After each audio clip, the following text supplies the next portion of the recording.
घरातल्या लोकांना गोड बोलणं याचंच नाव भजन आहे. आपण जर आपल्या शब्दानं दुसऱ्याला दुःख होत असेल किंवा आपल्या शब्दानं दुसऱ्याचं वाईट होत असेल तर याच्यासारखं पाप जगात कोणतं नाही. आणि आपल्या शब्दानं जर एखाद्याचं चांगलं होत असेल तर त्याच्यासारखं जगात भजन कुठलंच नाही.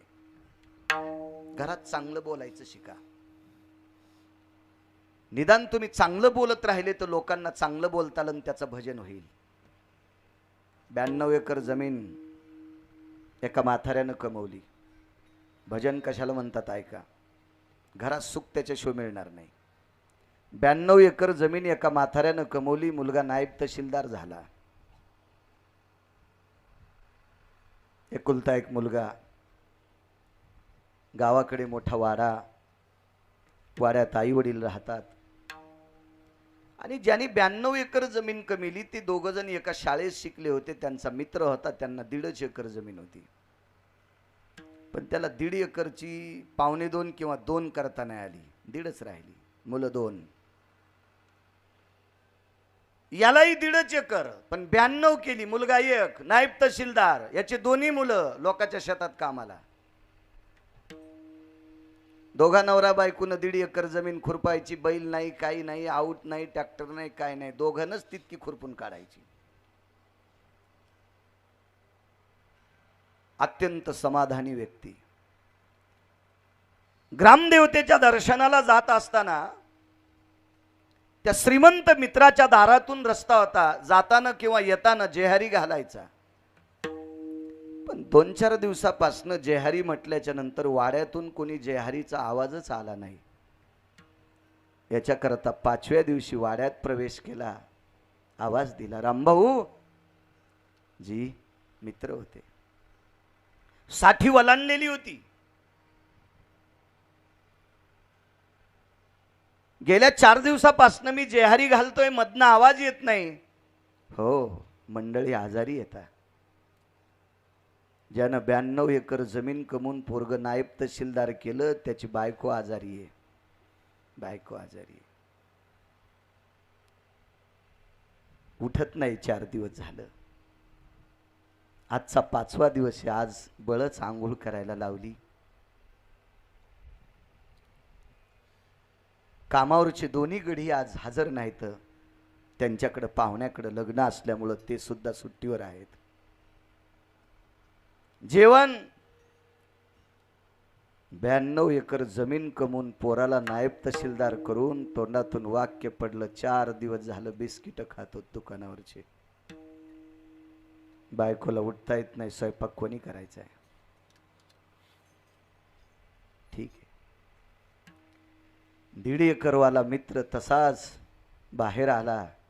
हातात काठी होती. फक्त देवदर्शनाला जात असल्यामुळं पायात बूट नव्हता.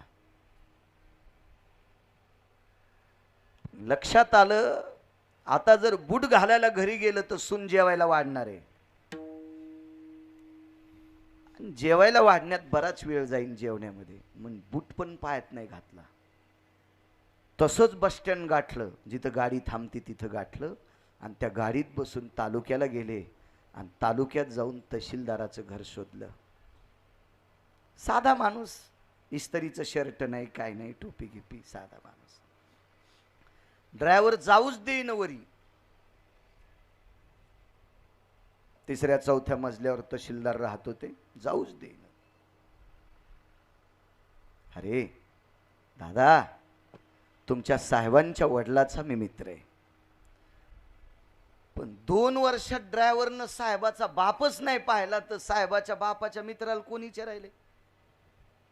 ड्रायव्हरनंच साहेबाचा बाप नाही पाहिला तर कोणी विचारतंय त्या बापाच्या मित्राला.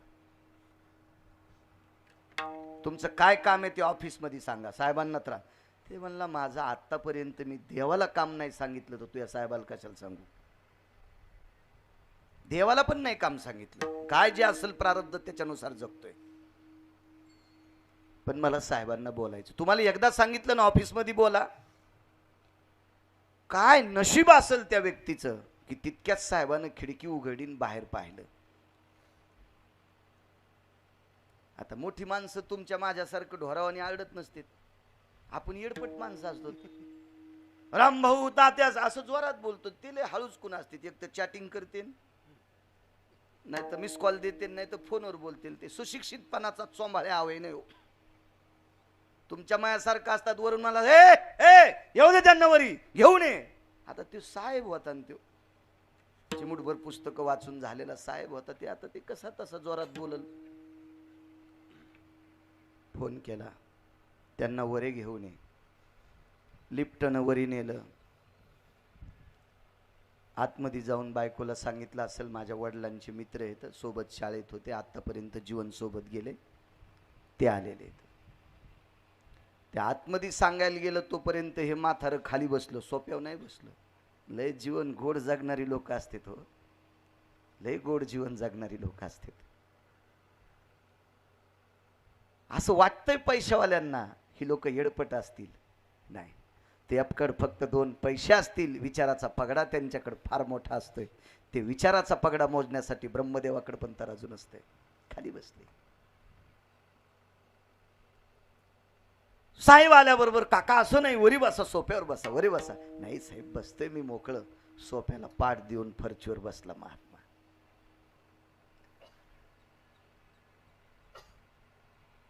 आतून 2-4 पद्धतीचे फळं कापून आले. सालटे काढून फळं आले. नाही, मला काही नाश्ता फराळ वगैरे काही नकोय. चहा दूध कॉफी काहीच नकोय. देवदर्शन झालं आणि बूट सुद्धा घरीच होता. मी तसाच आलो साहेब. पायात बूट सुद्धा नाही. आणि पायात बूट नसल्यामुळे ड्रायव्हर वरी जाऊ देत नव्हता.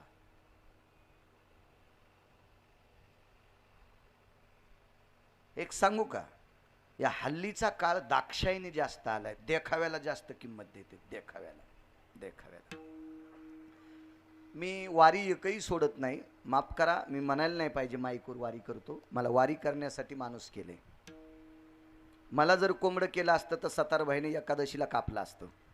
पण वारी करतो हा सुद्धा सांगणं, हा सुद्धा मूर्खपणा आहे. सांगायला नाही पाहिजे. देहूच्या वारीला चाललो विजेला. आमच्या शेलूतनं पुण्याला जायला ट्रेन आहे. चांगल्या ट्रेन आहेत. प्रथम श्रेणीमध्ये तिकीट काढलं. माझ्याकडे पताका असती आणि ती पताका घेऊन मी आतमध्ये प्रवेश केल्याबरोबर टीसी इतक्या जोरात आला. आता ते हिंदीत बोलत होतो. उतरा, तिकडे जा, मागे जा, जनरल तिकडे. एक तर धोतर आणि पताका खांद्यावर. पण मी काही त्या टीसीला जुमानलं नाही. त्याच्यासारखी इशिक कामाला लावीन इतकी माझ्या जो जमीन आहे. म्हणजे गर्व पण नाही त्याचा. पण मी काही त्याला जुमानलं नाही. मी गेलो, मला माहित होतं कॅबिन नंबर सी आहे, सी कॅबिन आहे, त्याच्यात ह्या नंबरचं सीट आहे. कळतं, थोडंफार शिकलेलो होतो. माझं मी तिथं जाऊन बसलो, पिशवी ठुली. पण ते पुन्हा आलं, हिंदीत बोलत होतं. तुम्हाला कळतंय का? काय झालं काय? आला दे तिकीट काढ. पुन्हा टीसी पुन्हा येऊस तर आला नाही. मला सांगायचं एक भाग आहे, हे जरा जोरा शिकलेले थोडेफार पैशावाल्यांना धोत्रावाली माणसं येडगळ वाटतात, येडपट वाचतात. या 2 भावाच्या घरात मुलगा एसटी आहे, मला भेटले. या कुटुंबाची जावाईत वाटते ते. एक मुलगी PS आहे आणि 2 लेकरांच्या काहीतरी नोकऱ्या सांगितल्या, इंजिनियर. दिनेश बुवा यांच्या एकाच्या जवळ गेला ना तर गाईच्या शेणाचा आणि गोमूत्राचा वास येतोय. मग खोटं वाटलं तर जवळ जाऊन बसा. ते माझ्या जवळ आले ते दर्शना करता. मग आता त्यांची सुपुत्र एसटी असतील, एक मुलगी PSI असेल, एक इंजिनियर असतील, एक काहीतरी असतील. त्यांनी असं समजू नये आम्ही लय भारीचे कपडे घालतो. आई वडील साधेत. साध्या कपड्यामुळे तुम्ही PSI झालात. एक सांगू का, या धोत्रावाल्यानं साध्या कपड्यावाल्यांनी जमिनी विकून जर म्हाताऱ्या गोव्याला नेल्या असत्या ना, या पुढच्या पिढीला नाशिकला गटार उपसायची वेळ आली असती. महाराज, धोत्रावाल्यानं ह्या साध्या कपड्यावाल्यानं संपत्त्या टिकून ठेवल्यात. या पॅन्टवाल्याला जरा जरा लाजा वाटायला पाहिजे. भाडव्याला विठाला विठाला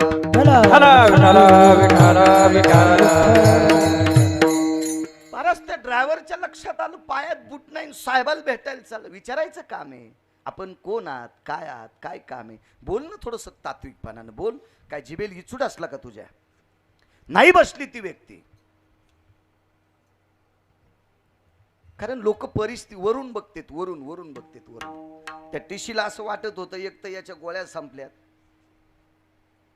हे धोत्रावाला कशाला घुसलं, असं वाटतं लोकांना, वाटतं. हल्ली काय झालं माहितीये का, ज्याच्याकडे भारीची गाडी येते नावाचं स्टेशन आहे, तिथे एक तृतीयपंथी बांधव राहत. इथं काही अंतरावर 2.25 कोटीच्या गाडीत बसणारा, टोल नाक्यावर टाळ्या वाजणारा, सुपारीचं सुद्धा व्यसन नसलेला तृतीयपंथी 2.25 कोटीच्या गाडीत बसतो. लय पख तुटलेल्या कोंबड्यावानी उड्या हानी जाऊ नका, विठाला विठाला विठाला विठाला विठाला विठाला विठाला. माणसं समजतेत मी मोठा मी मोठा. अरे आपल्यातला सगळ्यात मोठा वरी बसलाय, त्यानं बटन दाबल्यावर आपल्याला मळ्यात जळायचंय. हे सगळे मोठाले फुकून द्यायला येते, उठवायला एकही येत नाही. विठाला विठाला विठाला विठाला विठाला विठाला. या घरात कधी सुख मिळेल याचा मुद्दा मांडतोय. चांगल्या प्रतीचे वाट्यामध्ये काही पदार्थ आली, पण त्यानं नाही घेतली त्या वारकऱ्यानं. महात्मा आहे, साठी ओलांडलेला महात्मा आहे. आणि काका काय काम होतं, तहसीलदाराच्या डोळ्यात डोळे घालून बघावं नाही वाटलं. खाली मान केली आणि तोंडातून वाक्य पडलं, साहेब तुमचे वडील आणि आम्ही दोघं मित्र आहेत. साहेबाचा अजूनही गोड गैरसमज होता. काहीतरी मागणी करण्यासाठी आला असेल, घरकुल तरी मागेल, काहीतरी मागेल, मागण्यासाठी आला असेल. मान खाली केली. साठी ओलांडलेला म्हातारा तहसीलदाराच्या वडिलांचा मित्र सांगितलं, साहेब तुमचे वडील आणि मी दोघं जण मित्र होतो, सोबत एकाच शाळेत शिकलो.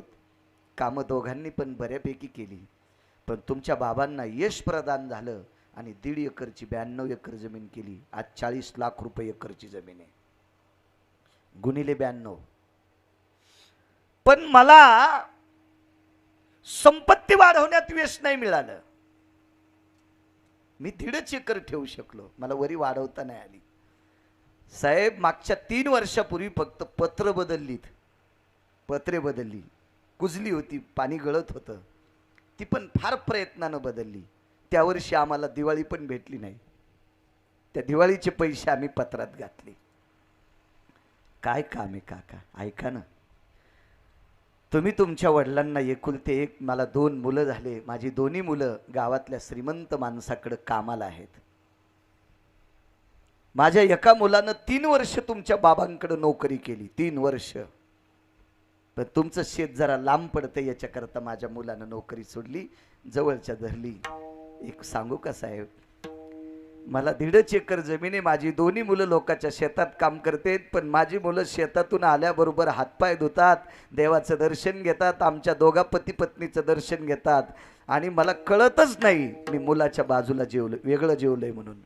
आमचा दोन्हीपैकी कोणता एक मुलगा जवळ बसणार आणि जेव घालणार. साहेब मी याच्याकरता आलोय. 5 दिवस झालं, 5व्या दिवशी तुमच्या आईनं स्नान केलंय. 4 दिवस तुमची आई पडून होती. 92 एकर जमीन, तुम्ही तहसीलदार आहात, तालुका तुमच्या ताब्यात आहे. तुमची आई आणि बाबा पाण्यात बुडून बिस्किट खालेत.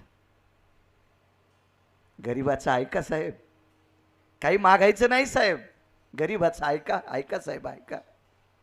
एकच विनंती करा, आठवड्यात 2 दिवस जरी बापाला भेटायला जात जा ना,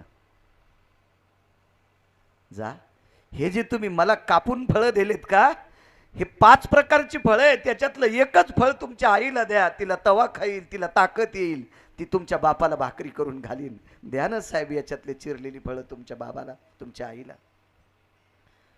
12 टसटस डोळ्यातून पाणी आलं. साहेब आतमध्ये गेला आणि बायकोच्या कानात काय सांगितलं काय माहीत. लागलीच ड्रायव्हरला फोन केला, एक 4-5 ओळीचं पत्र लिहिलं, तहसील ऑफिसला पत्र पाठवून दिलं, शासनाची गाडी तिकडे पाठवून दिली आणि स्वतःच्या गाडीत बसून तहसीलदारानं हे साठी ओलांडलेलं म्हातारं बापाचे मित्र गाडीत घेतले आणि गावाकडे जाऊन बायकोला माईच्या आणि बापाच्या सासू सासऱ्याच्या पाया पडायला लावलं आणि सासूला सांगितलं, आत्या लेकरा इतकं सांभाळीन, आता तालुक्याला राहायला चला. 1.5 एकरच्या मालकानं 1.5 एकर ज्याला जमीन आहे अशा साध्या शेतकऱ्यानं 92 एकर जमीन कमी लिहायला तहसीलदाराला सांगून मायबापाची सोय लावली. कोटी यज्ञ केल्याचं पुण्य, कोट्यावधी पंढरपूरला त्र्यंबकच्या वाऱ्या केल्याचं पुण्य. महाराज अशी ज्याच्या वाणीत ताकद या घरात होईल का त्या लोकांना घरात सुख प्राप्त होईल. विठाला विठाला विठाला विठाला विठाला विठाला. महाराज असं बोलणं म्हणजे देवाचं गुणगान आहे. असं बोलणं म्हणजे देव अंतकरणात ठेव. माझ्या माईंनो सांगा ना शेजारणीला, सांगा शेजारणीला, बाई तू सासूला भाकरी दे ग बाई. हे बाई धुत जाय ग सासऱ्याचं धोतर, हे माय धुत जाय ग सासऱ्याचे कपडे. तुझ्या सासऱ्यानं ज्याच्या नाही त्याच्या हमाल्या केल्या आणि 4 एकर जमीन तुम्हाला आज 1 कोटी रुपये एकरची कमवून ठेवली. त्या सासऱ्याचे कपडे धुई ग बाई धुई. असं जर एखाद्या म्हातारीने एखाद्या सुनाला सांगून तिनं सासू सासऱ्याचे कपडे धुतले तर 1 कोटी सप्ते केल्याचं पुण्य तुम्हाला प्राप्त होईल. विठाला विठाला विठाला विठाला. बा गुणगाण्याची ताकद. तुम्ही विटा मातीचं दगडाचं घर बांधले, विटा मातीचं दगडाचं घर बांधले. देवाचं भजन करणारे घर कोणतं बांधले पा. एका वारकऱ्याला अर्ध्यापेक्षा जास्त आयुष्य झोपड्यात गेलं. गुंठावर शेती नाही. त्या झोपड्याला लाकडं जर आणायची असतील तर विचारून आणायचे, विकत घ्यायला पैसे नाहीत. अशा झोपड्यात राहणारा वारकरी पण त्या झोपड्यात राहून भजन केलं, कोणालाही वाईट सांगितलं नाही. झोपड्यात राहून एखादा तरुण जर भेटला असेल तर पूजेच्या माध्यमानं, देवकर्माच्या माध्यमानं त्या निमित्तानं त्याला जाऊन सांगायचं, अरे आई वडिलाविषयी आदर ठेव. असं गोड बोलत विटेवरच्या मालकाचं चिंतन केलं. महाराज या चिंतनाची ताकद किती मोठी झाली माहिती आहे. झोपड्यात राहणारा संक्रांतीच्या दिवशी साडी सुद्धा बायकोला नेसायला नवी नव्हती. ती अंधारात वाण देत होती. मांडीवर लुगडं फाटलेलं होतं आणि मांडीवर लुगडं फाटलं की नवऱ्याची इज्जत जाते. तुका म्हणे नग्न भाज परी ते लाज स्वामीशी. म्हणून मी तरुणांना सांगत असतो पैसे कमवा.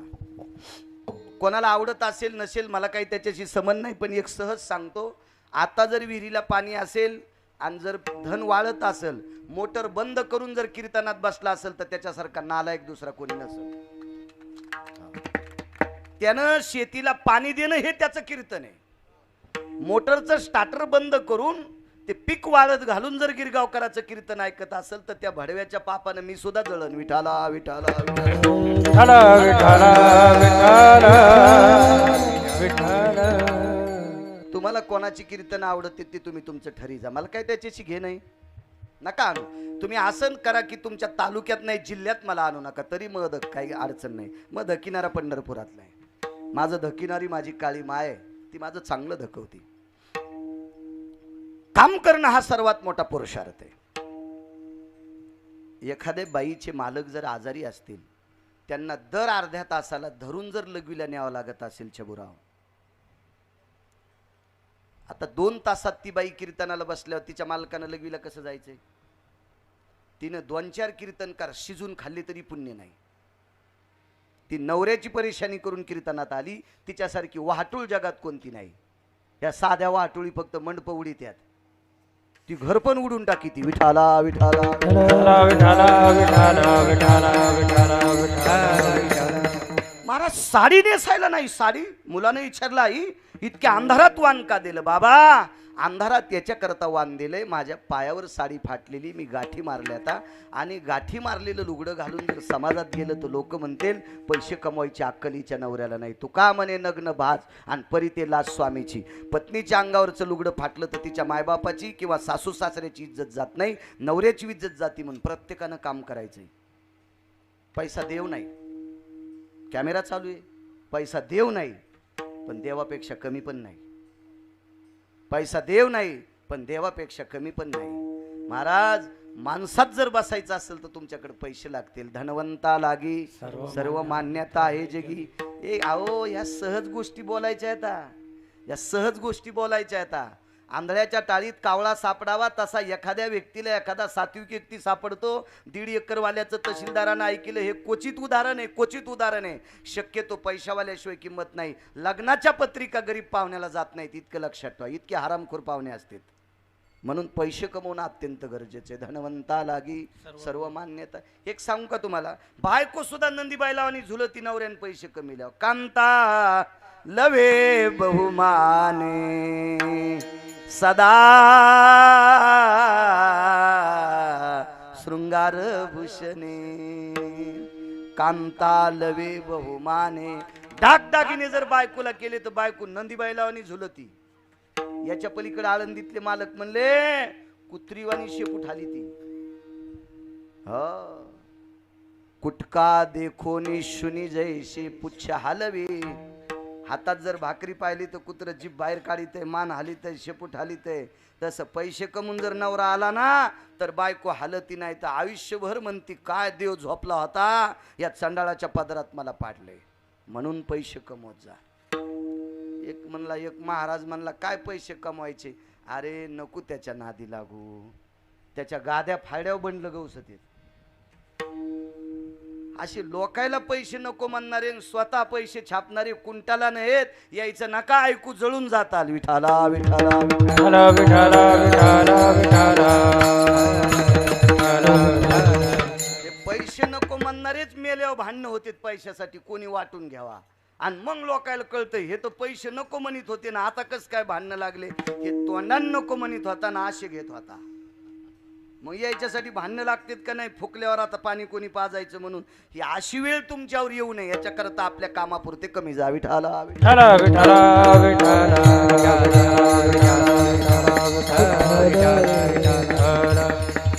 आमचा एक मित्र आहे, आम्ही सोबतच शिकलो. मी काही कोणाकडे संस्थेत वगैरे गेलो नाही. पण ते म्हणला मला नाही आवडत बुवा पाकिटाचं. त्याचा लय गोड काम. बारीकशी दिंडी काढी आणि एका पंक्तीला 14 मेंबर. एक जणाची पंगत 13च्या खिशात. ते मायापेक्षा भारी ठरलं. म्हणलं अवघडच काम ऋतू होतं. एकाच पंक्तीला 13 जणांचे नाव आणि ते एकही पंक्तीला येत नव्हतं. टाका फोन पेला. काय काय आशायचं ऐकून तुमचं भ्रष्ट करू नका जीवन. विठाला विठाला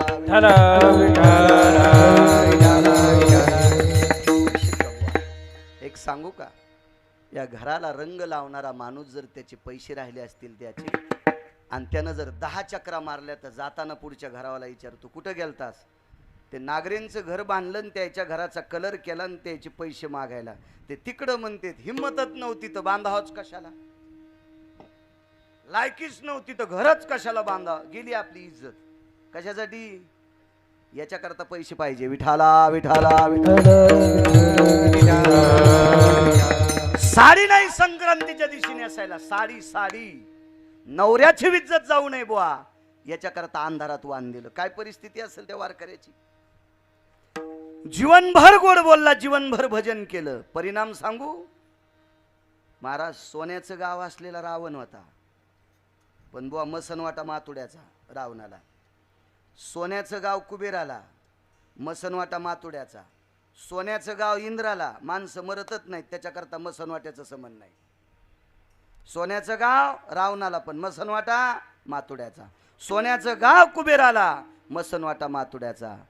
पण ज्याच्या बायकोला साडी नेसायला नाही त्या व्यक्तीला गाव सोन्याचं दिलं. सोन्याचं गाव. विश्वकर्मा नावाच्या भगवंताला पाठवलं. कलेची देवता आहे आणि विश्वकर्मा महाराजांनी सोन्याचं गाव तयार केलं. पंढरपुरातल्या मालकानं सासरवाडीतून आलेलं धन त्या वारकऱ्याला देऊन टाकलं. सत्यभामा नावाची पत्नी देवाची, सत्रजिताची कन्या. सत्रजित हा सूर्यनारायणाचा उपासक म्हणून शेख मणी प्राप्त झालता. ते मणी 21 क्विंटल 78 किलो 44 तोळे सोनं देत होता. रोज रोज सोनं देत होता. हे मण्याचं सोनं काय करावा म्हणून एका वारकऱ्याचं गाव सोन्याचं बांधलं. आणि गाव सोन्याचं बांधून मसडा बांधायच्या, साखळ्या पण सोन्याच्या. आता गाई होत्या तिथं पण मी मसडा म्हणायलो. म्हशीला ठोकर साखळी लागते ना, गाईला बारीक लागते. म्हशी गाई बांधायला साखळ्या सुद्धा चबुराव सानप सोन्याच्या साखळ्या होत्या. घराच्या पायऱ्या सोन्याच्या, भिंती सोन्याच्या, सगळं सोन्याचं झालं. सगळं सोन्याचं. 52 अर्बुज क्विंटल सोनं उरलं. फोन आला, हे करायचं, देवाला निरोप दिला. ते फोनची सवय लागली म्हणून मी पण फोनच म्हणायलो. देवाला निरोप दिला, करायचं काय? भगवंतानं सांगितलं, ज्यानं आयुष्यभर माझं भजन केलंय त्याला दिलेलं वापस घ्यायचं नाही.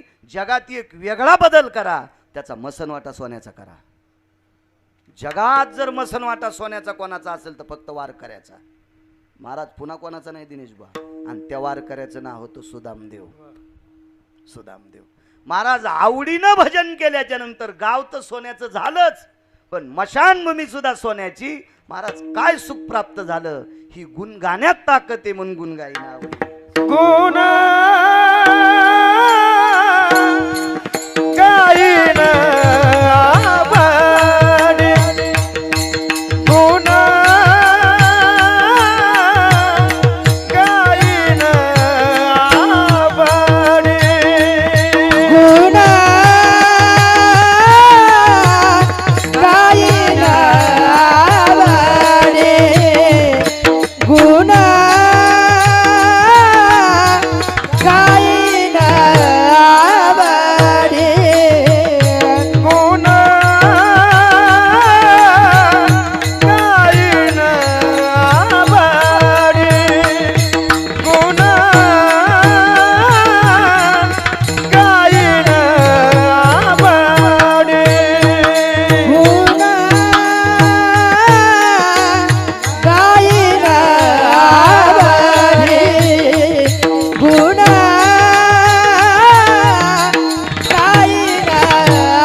सुदामदेवानं इतकं आवडीनं भगवंताचं गुण गायलं. गाव सोन्याचं, मशानभूमी सुद्धा सोन्याची. किती दिवस राहणार माहिती आहे तुम्हाला? जोपर्यंत तुम्ही आम्ही जिवंत आहेत तोपर्यंत नाही. आपण कोण्या दिवशी मरू त्याचा मेळ नाही. चंद्र सूर्य जिवंत आहेत तोपर्यंत. काय ताकद आहे. म्हणून या घरातल्या लोकांनी गोड बोलत राहा, वास्तूमध्ये सुख प्राप्त होईल. वास्तूमध्ये सुख प्राप्त होईल. माणसं सांगायला इतकी, माझी जरा मराठवाड्यातली भाषा आहे, इतकी चाभरी झाली माणसं. आमच्याकडे फलाने फलाने महाराज आणले होते. म्हणलं तो पुरला तरी सुख प्राप्त व्हायचं नाही तुला. त्याला काय होत असते, तुम्हाला नीट वागावं लागेल ना. तुम्हाला एक कळतं का नागरे, मला खोकला आल्यावर तुम्ही औषध घेतल्यावर महारा येईन का? डॉक्टरला म्हणलं ही बॉटल केवढ्याची आहे, ते म्हणले 150ची. 500 देतो पण मायावरचं औषध तुम्ही घ्या. डॉक्टर म्हणला याच्या गोळ्या संपल्या, त्याला काढून द्या. डॉक्टरनं सांगितलं औषध तुम्हाला घ्यावं लागेल तर गुण येईन, मी घेतल्याच्या नंतर नाही. दुखणं म्हशीला आणि इंजेक्शन पाखालील कसं जमन? म्हशीलाच द्यावं लागेल तर तिचा आजार राहील. महाराज इथं सुख प्राप्त होण्यासाठी आम्ही करू शकत नाही, ते तुम्हाला नीट वागावं लागेल. विठाला विठाला विठाला महाराज हे वारकरी संप्रदायाचा इतका गोड गोड पुरुषार्थ आहे. पण आपल्या महाराष्ट्रातली काही फुटक्या कानाची लोक हरामखोरायच्या नादी लागली.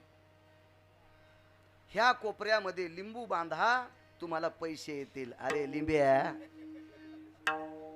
लिंब्या, आमच्या मित्राला 15,000 लिंबुनीचं झाड आहे त्याच्या रानात. 15,000 लिंबुनीचं झाड आहे. त्या दोघा नवरा बायकोला लिंबुनीची टाचणी करावं लागते तेव्हा पैसे येतात. हो, आणि त्याच्या रानातले लिंबू हुडकायला काही माणसं येतात. एका धारीचं लिंबू, एक धारीचं लिंबू 20-20 रुपयाला नेतात त्याच्या इथून. ते म्हणलं, म्या म्हणलं तुला पैसे भेटायलेत ना, जाऊ दे या चंडाळायला 50ला लाव. कोण्या महाराजानं सांगितलं हरामखोराचं जाऊ दे, त्याचे पैसे पापाचे येतं, त्याच्यामुळे हरामखोराकडे जात असते. विठाला विठाला विठाला विठाला विठाला नेनती काही टाना टोना नामस्मरणा वाचवणी, काहीच करायचे नाही नालायकपणा. या घरातल्या बायकांनी वाचता येत असेल तर हरिपाठ वाचा, वाचता येत असेल तर तुकोबरायच्या गाथ्यातले रोज 5 अभंग वाचा, वाचता येत असेल तर माऊली महावैष्णव ज्ञानोबरायच्या ज्ञानेश्वरीतल्या 5 वह्या वाचा. भंगिऱ्यानं लिहिलेलं काहीच वाचू नका, वरपळून जातात. विठाला विठाला विठाला विठाला विठाला विठाला विठाला सुख प्राप्त होईल. तुम्हाला एक सांगू का, माऊली महावैष्णव ज्ञानोबरायच्या ज्ञानेश्वरीतली एक ओळी जर घरात पाठ केली ना आणि आंघोळ करताना जी ओळी वाचली ना, ती अक्षरे नवती देखा ब्रह्म साम्राज्य दीपिका, इतकी त्या ओळीतल्या एका अक्षरात ताकद आहे. तुकोबरायच्या गाथ्यातलं एक अक्षर तराजूत टाका आणि एकीकडे 1000 ब्रह्मदेव फलकटो ब्रह्मास्तितायाम, एका अक्षरात इतकी ताकद आहे. 5 अभंगात ताकद किती असेल. म्हणून गाथ्याची 5 अभंग घरात वाचा, वाचता येत असेल तर. नसल वाचता येतं, नातू जर रविवारी आता शाळा नसती, एरवी नात शाळे नसती, त्या दिवशी तिला म्हणायचं बाई मला गाथ्यातले 11 अभंग वाचून दाखवून आजीनं बाजूला ऐकत बसायचं. त्या घरात कोट्यावधी वास्तुशांती केल्याचं पुण्य प्राप्त होईल. एवढा मोठा पुरुषार्थ आहे आपल्या ग्रंथामध्ये. गाथ्याचा पुरुषार्थ आहे, ज्ञानेश्वरीचा पुरुषार्थ आहे, रामायणाचा पुरुषार्थ आहे, भागवताचा पुरुषार्थ आहे, शिवपुराणाचा पुरुषार्थ आहे. तुम्ही करा ना घरातली घरात. पण तुम्हाला असं वाटतं डोकं मग दुखायला आणि झेंडू बाम त्यानं लावा, असं कधी होतच नसते. तुम्हाला भूक लागल्यावर मी जेवल्यावर समाधान होतं का तुमचं? मग तिथं तो वाचा वाचा करता, बुट पण पाय तरी लांगीला अरे बुट काढणं सुंबळ्या, भूक लागल्यावर तर बुटाडं पायात घालून जिलाबीच्या रांगाला. मग इथं जसं खाल्ल्यावरच आपलं पोट भरतंय, तिथं सुद्धा समाधान जाग्याला आपण केल्यावरच मिळतंय. विठाला विठाला विठाला विठाला विठाला विठाला विठाला. चला सुखाची एक अजून कल्पना सांगतो, सुखाची कल्पना. आता तुम्ही घर बांधले, हा भाग सोडून द्या. मी नाशिक जिल्ह्यामध्ये बऱ्याच ठिकाणी पुण्यस्मरणाच्या कीर्तनाला येतो. तुम्हाला माहीतच असते, पत्रिका वगैरे दिसतात तुम्हाला. दराडे बुवा बुवा तो खूप वेळेस सोबत असते. आता तुम्ही बी राहणारच आहेत.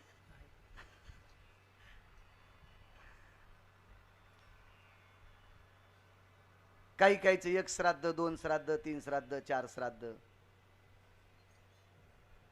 श्राद्ध 1 जरी करू द्या. शबराव तुमच्याकडे आलतो, मला वाटतं तुमच्या आईसाहेबाचं श्राद्ध होतं ना, 2 वेळेस आलतो. हे 30-35 किलोमीटरहून आले सानप. जगताप काका ते मित्रच आहेत, पण काका यांच्यापासून लांब आहेत जरशे. आणि रस्त्याचं काम असल्यामुळे मी वरून समृद्धीहून आलो, नाही तर येताना त्यांनाही आणलं असतं. काही काही माणसांना श्राद्ध करायची ताकद नाही, पण त्या घरात आईचा आणि बापाचा फोटो लावून सकाळी त्यांचं दर्शन घेतल्याशिवाय बाहेर पडत नाहीत. महाराजा घरात आपला घरातल्या लोकांनी फोटो लावावा आणि आपण मेल्यावर आपल्याला त्या घरातली विश्रांती मिळावी, याच्यासारखं वागावं तसं लागेल. याच्याकरता वागावं तसं लागेल. एक पुराणाचा पुरावा सांगतो तुम्हाला. वानरांच्या कुळामध्ये एक भक्त जन्माला आला. तशी फारशी भक्त आहेत, पण एकाचं नाव सांगतो. त्याचं नाव आहे गंधमादन नावाचा भक्त. घरात सुख कधी प्राप्त होईल. घरात काही काही मोठी मोठी व्यापारी येतं, त्यांच्या त्या व्यापाराच्या ऑफिस जर मध्ये गेलं ना दराडे बुवा, तर त्यांच्या ऑफिस मध्ये देवाचे फोटो लहान पण वडिलांचा फोटो मोठा. हार घातल्याला, वैकुंठवासी स्वर्गीय कोण आमचे बाबा आहेत, आमचे आजोबा आहेत. पुण्यवान माणसं ते मेल्यावर बी जिवंत राहिलेत. मेल्यावर बी याच्यासाठी वागावं कसं लागेल माहितीये का? उठलं की सुनाला शिव्या द्यायलाय, बायकोच्या थुतरीत मारायलाय, लेकरायला नीट बोलणं, घरी बुटा हरपून यालाय. बुटा हरपून येणेच कळतं ना. अशा लोकांचे कसे फोटो लावतील माणसं मला सांगा तुम्ही. यांना कसे जिवंतपणी सुख नाही, मेल्यावर सुख नाही. गंधमादन नावाचं एक वानर आहे, वानर आहे. महाराज आपण जितकं चांगलं वागू तितकं आपल्याला सुख प्राप्त होते. कल्पना सोडून द्या. पैसा हा प्रारब्धाचा भाग आहे. महाराज कधी कधी काम करूनही कोणाला भेटत नाही, काम करून सुद्धा भेटत नाही कोणाला. माझ्या पाहण्यामध्ये मी 2 माणसं अशी पाहिली, आयुष्य कष्टात घातलं, आयुष्य कष्टात घातलं आणि शेवटच्या टप्प्यात 2.25 कोटीचं घर बांधलं. कंपाऊंड राहिलं होतं, नंतर पोरांनी केलं. त्या घराची किंमत झाली 4.5 कोटी रुपये खर्च झाला. प्रारब्ध सांगतो, एवढं सुंदर घर बांधलं, एवढं सुंदर घर बांधलं, घरात राहण्याचा योग नाही आला. प्रारब्ध समजायचं, प्रारब्ध. प्रारब्ध कालांतरानं सांगू, त्या घरी कुत्र 3.25 लाखाचं आणलं होतं. कुत्र्याचं पिल्लू 3.25 लाखाचं. त्याला सांभाळायला एक माणूस होता. पण हे सगळे कष्ट कोणाचे होते माहिती का? त्या मेलेल्या म्हाताऱ्याचे. म्हणजे त्या माणसानं इतके कष्ट केले की त्या घरातल्या कुत्र्याला सुद्धा एक सांभाळायला नोकर आहे, कुत्र्याला सुद्धा सांभाळायला नोकर आहे. फार कष्ट करणाऱ्या माणसाचं किती जोपासना असते. पण कधी कधी त्यांचं प्रारब्ध आडवं येते, त्यांना ते सुख भेटत नाही. प्रारब्ध कशावर तपासायचं? सोपी व्याख्या सांगतो. शेतकरी आहात तुम्ही, मी पण शेतकरी आहे. मी खरं तर आधीच शेतकरी मग नंतर वारकरी. मी आधी शेतकरी आहे. महाराज ज्याला शेती कळती त्यानं तुळशीची माळ घालायची, त्याला शाकाहार कळत असतोय, त्याला शाकाहार कळत असतोय. आपला सनातन जिवंत ठेवायची ताकद शेतीत आहे. महाराज शेती जर नाही पिकली ना, तुमच्या माळी कशावर जागतील?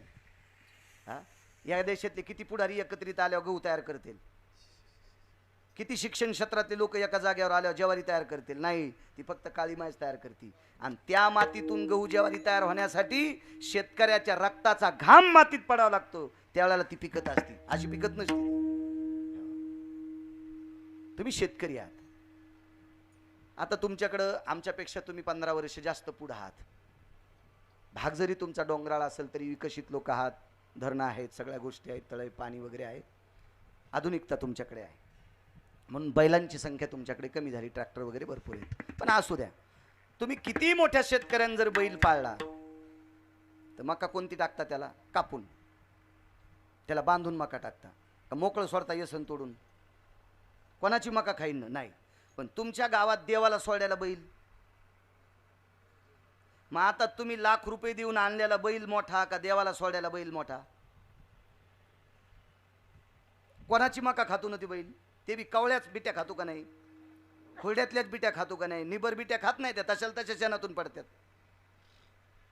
मग असे काही देवाला सोडलेले बैल कठाळे नशीबवान येत, काही न करता त्याला सुख भेटते. ते मागच्या जन्माचं गोटडो होता ठेवा तो या भावा सापडला, असे क्वचित लोक सापडतील, क्वचित. ते मागचं प्रारब्ध असल्यामुळे ती भली होतील.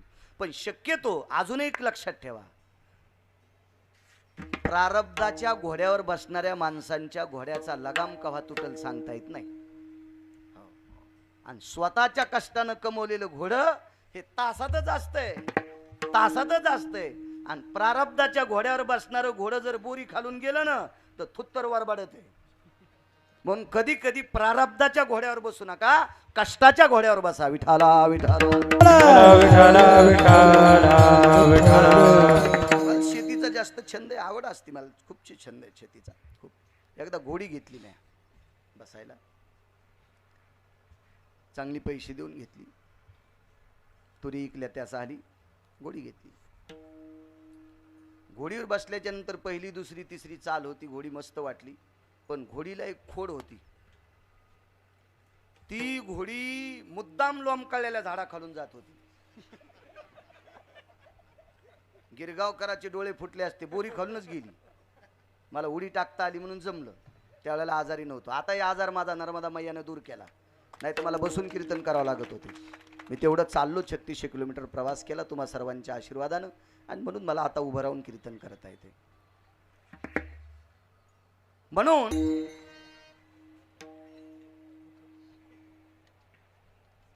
घरात सुख प्राप्त होण्यासाठी वागावं लागेल तसं. दुसरा मुद्दा आहे बरं का, दुसरा वेळेस सोडील, ताण घेऊ नका, त्रास देणार नाही तुम्हाला. मलाही दूर जायचंय, मोठी माणसं आहात, तुमच्याकडे जास्त श्रीमंत लोक आहेत, फार वेळ घेतल्यावर आपल्याला पाप लागेल.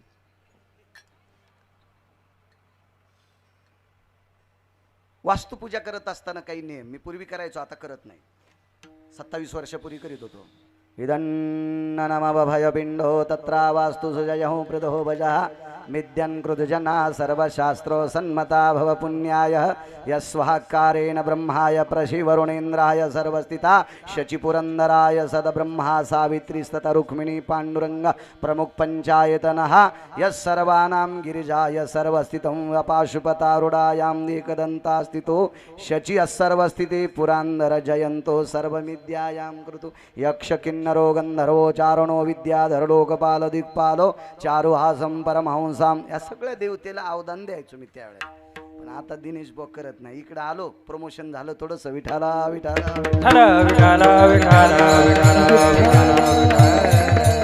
प्रमोशन या शब्दाचा अर्थ असा आहे की सगळ्यात मोठी सिद्धता कशाला असेल तर भजनाला आहे. कर्मकांडाला वाईट म्हणणार नाही, पण कर्मकांडाचा इतिहास असा आहे चिंतामणी देवा, आमचे आदरणीय विजू भाऊ,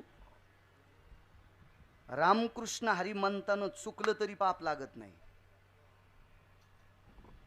वाल्या नावाचा व्यक्ती राम राम म्हणतच नव्हता, मरा मराच म्हणत होता, तरी देव ताब्यात राहिला. आणि हे शास्त्राचे पुराणाचे जे श्लोक आहेत का, हे जर चुकले ना, मंत्र चळे थोडा, मंत्र चळे थोडा, मंत्र चळे थोडा, मंत्र चळे थोडा, होय धड होय वेडा, परिधडाची होय वेडा, परिधडाची होय वेडा, परिधडाची होय वेडा, परिधडाची होय वेडा, परिधडाची होय वेडा. मंत्र चळे थोडा, परिधडाची होय वेडा, परिधडाची होय वेडा, परिधडाची होय वेडा. मंत्र चळे थोडा, परिधडाची होय वेडा, परिधडाची होय वेडा, परिधडाची होय वेडा. वेडा वेडा. म्हणून हे जे मंत्र आहेत ना, हे शिस्तीत म्हणायचे. कधी कधी काय होतं माहितीये का, आम्हाला चांगले म्हणा वाटतो, पण यजमान म्हणतो उभाट्या भोयट्या आवता ना, म्हणजे लवकर आटपा. यजमान काय म्हणतो आम्हाला, पैसे 1 रुपया काय घेतो, 1.5 रुपये घे, पण पटकन आवर. मंत्र कसे आवरता येतील पटकन, त्याला काही मर्यादा आहे का नाही. मग अशी गडबडी माणसं झाली, त्याचं पाप यांच्या डोक्यावर न पडता मंत्रोच्चार करणाऱ्याच्या डोक्यावर पडत असते, आणि त्या पापानं संसार दग्ध होत असतो. एक पुराणातला पुरावा, आदरणीय महाराष्ट्राच्या मातीमध्ये मूळतः काशी विद्यापीठातून 3 शास्त्री बाहेर आले. तुकाराम महाराज महामुनी तुमच्या परिसरातले, गर्व पाहिजे, तसा शास्त्री होणे आता शिल्लक नाही. तुकाराम महाराज महामुनी, कारण सांगू, कारण काशी विद्यापीठामध्ये महाराष्ट्रातल्या माणसाचा जर फोटो कोणाचा असेल तर ते फक्त तुकाराम महाराज महामुनींचा आहे. वारकरी शिक्षण संस्थेतली मोठी व्यक्ती तुकाराम महाराज महामुनी. जगन्नाथ अण्णा पवार आणि प्रल्हाद शास्त्री दैठणकर हे काशी विद्यापीठातून पुरेपूर मार्कानं पास होणारे महाराष्ट्रातले 3 शास्त्री. त्याच्यातले 1 शास्त्री जिवंत आहेत. आमच्या भागातलं आमचं नशीब चांगलं, ते परभणी जिल्ह्यातले इथं प्रल्हाद शास्त्री दैठणकर म्हणायचे, आपला संप्रदायाचा पगडा इतका मोठा आहे, पुराणाचा, शास्त्राचा, वेदाचा, याच्यातल्या जर रुचा चुकल्या, श्लोक चुकले तर याचं फार पडसाद. कालिदासांनी महाजगदंबेची उपासना केली. आता मी पूजा पाहिली, छान पूजा मांडली वास्तूची, जगदंबेची आराधना केली, आणि त्यांचं काही रसोदीर्घ चुकले दराडे बुवा, तर कालिदासांनी संध्याकाळी झोपले, पहाटे उठले तर त्यांचं शरीर धोत्रासारखं झालं. कालिदास, आज संस्कृतमध्ये कालिदास पुरस्कार दिला जातो, त्यावरती कालिदास विद्वान किती असतील कल्पना करा. थोडं चळलं, मग आराधना केली, भगवंत प्रसन्न झाले, भगवान शिवजी प्रकट झाले. कालिदास किती विद्वान होते पहा, त्यांना भगवान शिवशंकर बोलत होते. काय कालिदास, काय नाही, अरे काय केलं काल तू? मी नाही बोललो, शंकर बोलतात, शिवजी बोलतात. मी काल जगदंबेची कालीची उपासना केली, काही चुकलंय, मंत्रोच्चार, धडची होय वेडा. महाराज कालिदासासारख्यांना फटका बसलाय. तिथे गिरगावचा बाळ्या कोण्या झाडाचा पाला आहे, म्हणून आपल्या वाट्याला जर ज्ञानेश्वरीचं पारायण आलं असेल तर शिस्तीत वाचायचं, दमन वाचायचं, सावकाश वाचायचं. कधी कधी रामायण वाचायला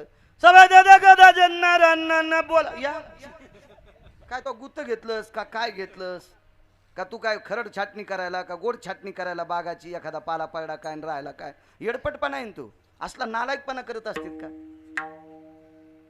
तुम्ही चांगली माणसं आहेत पण कधी कधी अभंग म्हणताना एक एक शब्द पण खाऊन टाकतात काही पण.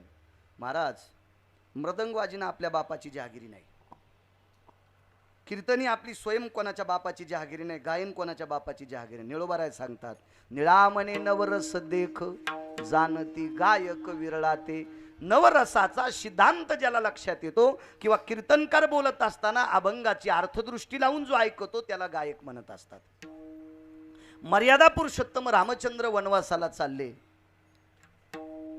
ते एखाद्या सूर कसा काढावा लागेल, गोड काढावा लागेल, इमोशनल काढावा लागेल, करुणेतला काढावा लागेल. आणि कसा मला टाकून गेलाय या कसं शक्य? त्याचा भाव काय, त्याचा अर्थ काय, लोकांच्या मनावर काय त्याचा पगडा होईल, हा प्रत्येक गोष्टीचा सिद्धांत आहे. महाराज एखाद्या वेळेस आता वास्तूचं कीर्तन आहे, शौर्यात बोललं तरी चालेल, विरसरीत बोललं तरी चालेल, पुण्यतिथीचं कीर्तन आहे, श्राद्धाचं कीर्तन आहे, तिथं भाषा कीर्तन करायची कशी असावा? काही जर घोडे दामटीत असेल का त्याच्या बापाची जागिरी येते कीर्तन करणं. महाराज देवानं आपल्याला सद्गुण दिलाय, हा चुकीच्या ठिकाणी वापरायसाठी दिलेला नाही. अद्याप नाही, सामान्य वाद्य नाही बुवा. भगवान शिवशंकरानं आरक्षित केलेलं वारकरी संप्रदायातील या सनातन संस्कृतीतलं गोड वाद्य म्हणजे मृदंग वाद्य. याची फार मोठी जोपासना आहे. हेच वाद्य आज तुमच्या वाद्याला 5-4 हजाराची बॅग आहे, पण वैकुंठवासी शंकरबापू आपेगावकर हा मृदंग धोत्रात बांधून अमेरिकेला नेलता. पद्मश्री शंकरबापू आपेगावकर धोत्राच्या दुडक्यात बांधून अमेरिकेत विमानानं मृदंग नेला. काय पुरुषार्थ आहे महाराजा मृदंगाचा. जाऊ द्या, आता कोणतं कमी आहे आपल्या तिघायला? कोणतं कमी आहे आता सांगा ना आपल्याला? अब्जा दिस पण आपल्या पाया पडतो ना, त्याच्या गोळ्या संपल्यात म्हणून पडत नाहीत. आपण ज्ञानोबराय तुकोबरायचे पायके म्हणून पडते. मी नेहमी सांगत असतो, आपट्याचा पाला कोणत्याही शेळ्या खात्यात. शमी म्हणजे सौंदड, चांगल्या रानावर येते बघा, शमी सौंदड म्हणतात तिला. ही भुमरुट्या जमिनीवर येत नाही, ती चांगल्या काळीच्या जमिनी. कोणत्याही शेळ्या खात्यात. पण या सौंदडीला ना आपट्याला देव केले दसऱ्यानं. सौंदड आपटा रान चारा हे तो दसऱ्याचा तुरा. आणि दसऱ्याच्या दिवशी त्याच आपट्याचं सोनं म्हणून स्वीकारतात. आणि एरवी आपट्याला कोणत्याही शेळ्या खात्यात, पण त्या आपट्याला दसरा आल्यामुळं त्याला देव पण आलंय. आपल्याला देव पण ज्ञानोबराय तुकोबराय मुळे आलं. विठाला विठ्ठल विठ्ठल विठ्ठल विठ्ठल विठ्ठल. एरवी तरी पुशेप कोण पावे एक देवासाठी मान, एका देवासाठी आपल्याला किंमती नाहीत. एरवी कोणीच्या लोक मायबापाच्या पाया पडणं आपल्या पडते फक्त देवामुळं. आपण तसं शिस्तीत वागावं. दोष काढण्यासाठी नाना प्रकारच्या साधन आहेत. गाय बांधत असतात वास्तूच्या वेळेला, घोडं बांधत असतात. घोडं शक्य नाही आता सगळ्यांना. नसली जरी तुमच्याकडे गाय तर 4-2 दिवस दारात गाय बांधा, त्याच्याशिवाय वास्तू सफल होत नाही. एक क्विंटल भरगिर, असे क्विंटल शब्द चुकीचा आलाय, 100 गिरगाव वगैरे जरी तुम्ही दारात पुरले तरी तुमची वास्तुशांती सफल होत नाही. तर गायच बांधावं लागेल. 4-2 दिवस कवत नाही, दारात एक मेक रवायची, ती गाय बांधायची. हो, 4-3 दिवसापुरतं शेण त्याच या समोरच्या कोपऱ्यात तिथे एक खड्डा करायचा आणि ते शेण आणि तिचं तिथं टाकून द्यायचं आणि बंद करायची जागा, तर त्या घराला सुख प्राप्त होत असते. वास्तुशिक पूजाच शास्त्र आहे त्याचं. गाई घराचे दोष काढण्याची ताकद गाई इतकी कशातच नाही. पंढरपुरातल्या मालकानं 7व्या अवतारात काही निषेध कामं झाली, करता तर आलीच नाही, पण वाल्मिकाच्या व्यतिरिक्त करावं लागली. नाईलाजानं या पापाचे पडसाद पुढे सुख प्राप्त व्हावा याच्याकरता पवित्र भूमीत प्रगट झाले. त्या भूमीचं नाव आहे गोकुळ. आणि तिथे एकट्या नंदाकडे 9 लाख गायी होत्या. असे नंद होते 9. मुख्य नंद राजाकडे 9 लाख गायी. आई तुझा मी एकुलता एक, गायी राखी तो 9 लाख. मग एक गाय जर आखी वास्तू शुद्ध करती तर 9 लाख गायी जागा किती पवित्र करत असताल. ही शास्त्राचा सिद्धांत आहे आपल्याकडे. चला दुसरा एक मुद्दा सांगतो. तुमच्या घरात झालेला प्रत्येक पदार्थ सकाळचा नैवेद्य एक लहानसाच, असा फारसा मोठा नाही, एका रुपया एवढा गव्हाचं चिपट जरी गाईला दिलं तरी तिथली अन्नपूर्णा प्रसन्न होत असती, प्रसन्न. पण आपल्याकडे एक जुनं मत होतं, आपल्याकडे टोपलं रिकामं राहत नव्हतं भाकरीचं टोपलं कुंखाचं बघवं कवाच रिकामं राहत नव्हतं. कुंखाचं बघवं फक्त 10व्याच्या दिवशीच पालथं करायचं. जर त्यांच्या भावकीत जर 10वा असेल ना, त्या दिवशी बघवं जमिनीत रिचवायचं आणि बघवं धुवून दुसरं कुंकू टाकायचं, त्या दिवशी पालथं. आणि दुर्डी सुद्धा सुतक फिटायच्या दिवशीच पालथी करायची. शहाण्या बायका दुर्डी पालथी हानीतच नव्हत्या. टिकल्यावाल्यांना कळत नाही, त्याला काय सांगावं. विठाला विठाला विठ्ठल विठ्ठला विठ्ठला विठ्ठला विठ्ठला. एवढा मोठा पुरुषार्थ होता, इतका मोठा पुरुषार्थ होता. आता झालंय कसं माहितीये का, असं जर मी सांगितलं तर हे शिकल्यावाले मला वेड्यात काढतील. याचं कारण सांगू का, तुमच्याकडे चिखुल झाला याच्याकरता तुम्ही येड्यात काढताल. इथं बसलेल्या 60 वर्षाच्या वयाच्या माणसाला त्यांच्या 20 वर्षाचा काळ विचारा, बुंदी किती लग्नात होत होती. 40 वर्षापूर्वी बुंदी जबराव किती लग्नात होत होती. बुंदी करणारं लग्नच सापडं नसेल 40 वर्षापूर्वी, क्वचित एखाद्या पाहुण्याकडे असायची. आणि आता सर्वसामान्याच्या लग्नातले चेंडू फेकल्यावानी गुलाबजामुन डस्टबिन मध्ये जाते. गुलाबजाम, मोतीचूरचे लाडू, चपात्या जशाला तशाच. याचं एक कारण सांगू का तुम्हाला. एक मन आहे, थोडी गावरान मन आहे. मी पुन्हा एकदा सांगतोय, तुम्हाला राग आला तर मला आणू नका. गरिबी आल्यावर लाजू नये, श्रीमंती आल्यावर माजू नये. एक दुसरी मत आहे, खाऊन माजावा टाकून माजू नये. आपल्याला लागतंय ना तितकंच पात्रात घ्या. 2050 आपल्या लेकरा बाळावर खाण्यासाठी वाईट येऊ नये असं ज्याला वाटतंय त्यानं ताटात पदार्थ फेकून देऊ नये. त्यानं ताटात पदार्थ उष्टे फेकून देऊ नये. लागल तितकंच घ्या. शुगर आहे ना तुला, घेऊ नको शिरा. एवढा मोठा शिरा घेतला, गावरान तुपातला शिरा आहे, मुगाचा शिरा आहे, त्याच्यात बदाम टाकलेले आहेत, काजू टाकलेले आहेत, सगळ्या काही वस्तू टाकल्या. जशाल तसा ते कोणाच्या तोंडात नाही, ते फेकून दिलाय. याची पडसाद तुला नाही, तुझ्या नातवापंताला फेडावं लागतील. आपले नातू पंतू मुलं बाळ व्यवस्थित जगावा 2050 मध्ये. याच्याकरता आजोबांनी, वडिलांनी, आजीनी, काकींनी व्यवस्थित वागा. अन्नावर मात करू नका, ते खाऊन माझा. आज बफे सिस्टीममध्ये काय पद्धत आहे, जशाला तसं फेकून द्यायलेत. न्यायालय कोण माहिती तुम्हाला, मंगल कार्यालयामध्ये डुकरं सांभाळणारी लोक स्वतःच्या गाड्या पाठवून हे खरकट भरून न्यायालयात. डुकरं सांभाळणारे त्यांच्या स्वतःच्या व्हॅन आहेत, त्या व्हॅनमध्ये ते सगळं खरकट घेऊन चाललेत. काही लोक या खरकट्यावर गॅस बनवायलेत, गॅस बनवायलेत. मग विचार करा, तुम्हाला जरी ते लोक, तुम्ही जरी पैसे खर्चिले नसतील, पण आजच्या पंक्तीसाठी या नागरिक कुटुंबांनी स्वतःच्या कष्टाचे पैसे खर्चून अन्नदान केलंय. तुम्हाला लागेल तितका भात घ्या, फेकून देऊ नका. कारण इतकं पावर आहे त्या अन्नामध्ये, त्या पावर आहे त्या अन्नामध्ये, इतकी पावर आहे त्या अन्नामध्ये. तुमच्या घराचा स्वयंपाकघरातलं जे पाईप जातो का, हात धुतल्याला, भांडे धुतल्याला, जिथं पाणी पडतं तिथं झाड लावा आंब्याचं. कधीच ते आंबा वांज राहणार नाही. जांभळीचं लावा, पेरूचं लावा, आंब्याचं लावा, कशाचं लावा. कधी कधी काही झाडं एक वर्ष पिकतात. या वर्षी आंबा फुटतो, पुढच्या वर्षी फुटत नाही. पण त्या पाण्यात इतकी पावर आहे की ते झाडाला सुद्धा सगळं विकसित करतंय. त्याच्यावर अग्नी तयार व्हायला आहे. आता नवीन शोध. मग काय पावर आहे त्या अन्नामध्ये. आणि आपला अग्नी तृप्त करण्याची ताकद त्या अग्नी, त्या अन्नात आहे. त्याला जठरा अग्नी म्हणतात. म्हणून ते नका फेकून देऊ नका. चला, घरामध्ये सुख प्रदान होण्यासाठी गाईचं वास्तव्य 4-2 दिवसापुरती असावी. बाकी मग तुम्ही गोठ्यात बांधा, तिचं संगोपन करा. शास्त्राचा सिद्धांत आहे, आपल्या घरात झालेली पदार्थ कोणती व्हावी, काय व्हावी, याचा निकष आहे. चला, एका वानराने भजन केलं, त्याचं नाव आहे गंधमादन. भिंतीवर फोटो पाहतो, दुकानात फोटो पाहतो, ऑफिसमध्ये फोटो पाहतो. काही लोकांचे का मेल्याच्या नंतरही त्यांची मुलं जिवंत आहेत तोपर्यंत, नातू जिवंत आहेत तोपर्यंत आजोबा पजोबा जिवंत राहतात. त्याचं कारण त्यांनी भजन केले. कोणतं भजन? इमानदारीनं काम केलं, इमानदारीनं काम केले. संपत्ती कमवली म्हणून नातवांना लाज वाटते म्हणून आजोबाचा फोटो लावलाय. इमानदारीनं काम केले, कष्टानं संपत्ती कमवली म्हणून पोराला लाज वाटती म्हणून 4-4 कोटीच्या ऑफिसमध्ये बापाचा फोटो आजोबाचा फोटो पंजोबाचा फोटो आहे. ऐका ऐका ऐका, भजन करण्याची ताकद, चांगलं वागणे, चांगलं बोलणे, चांगलं काम करणे, जोडून या धन उत्तम व्यवहारे, समाजाशी गुण्या गोविंदानं राहणं, घरातल्या लोकांशी गुण्या गोविंदानं राहणं. आपल्या ऑफिसमध्ये फोटो राहील, घरात दक्षिणेकडे तोंड करून फोटो राहील. गेलेल्या माणसाचे फोटोचे चेहरे दक्षिणेकडे तोंड करून असावा. मनानं कोणीकडेही तोंड करून लाई जाऊ नका, हे शास्त्र आहे. विठाला विठाला विठ्ठल विठ्ठल